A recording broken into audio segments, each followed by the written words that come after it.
Hi friends, so today we'll be making this vegan green tea matcha ice cream bar thing.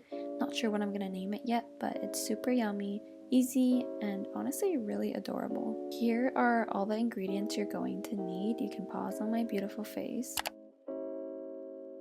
You will need a little more than half a cup of oats, 1 cup of your nut of choice, and I'm using cashew and almonds. 1 cup of dates, you can soak them beforehand for a little bit if they're too hard. Some cocoa powder, I used 2 tablespoons. If you guys watched my Energy Bites video, you would notice this is pretty similar. Add a splash of water in the end to make it sticky. Then mix it all together. If your mixture is not sticky enough like this, then add a little bit more water. You should be getting a similar texture like this where it clumps together. I'm using a silicone mold here, but if you're using those metal ones, I would recommend you put a little bit of grease or parchment paper at the bottom. Here I'm just packing in the crust as tight as possible. After using your fingers, I would recommend using the back of a measuring cup or a spoon. This just helps make sure that it doesn't fall apart. Once you're satisfied with it, put it in the freezer for 15 to 20 minutes. For the filling, you will need 1.5 cups of raw cashews. Some people say that if you have a high-speed blender, you don't need to soak them, but I've noticed that once you soak them, they become way smoother. Add the juice of 1 lemon. Next, add 2/3 cups of coconut milk and try to get the top part where it's really gooey and fat, basically. Add 1/3 cup of maple syrup or any sweetener of choice. Honestly, depending on how sweet you like your desserts, you can add more. Then comes the star of our show, matcha powder.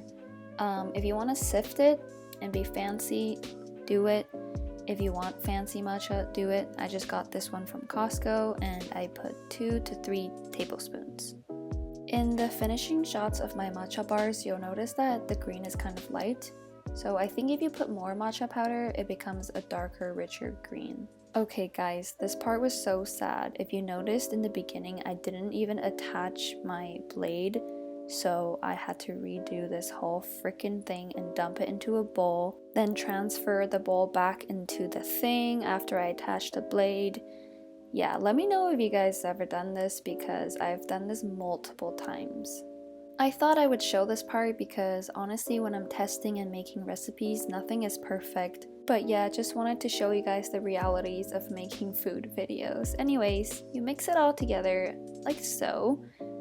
Finally, back on track, and this is where you kind of like test the texture.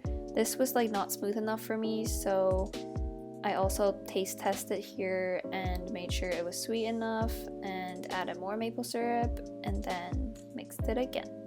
So I mixed it on high until it looked like this and taste tested it again to make sure it tasted good, basically. Okay, so this part gets really satisfying because we're about to pour our mixture into these little molds.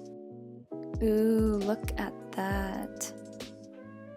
Also, just as a side note, this recipe was supposed to fill in all 12 circles, but I filled them up way too much and transferring was really difficult, and I had 1 little circle left that did not get its share right there.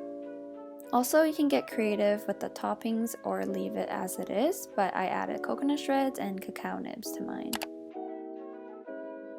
After freezing for 3 to 4 hours, they become this solid form, and if you're using a silicone mold, you can pop them out like this. If you're using a metal mold, I will insert a picture here. You basically line them with strips of parchment paper so you can easily take them out. When you want to eat them, let them thaw for 15 minutes-ish so it becomes soft enough. Here I melted some chocolate chips and just drizzled that over. If you don't like matcha and chocolate combination, then don't do this, but it's also really pretty.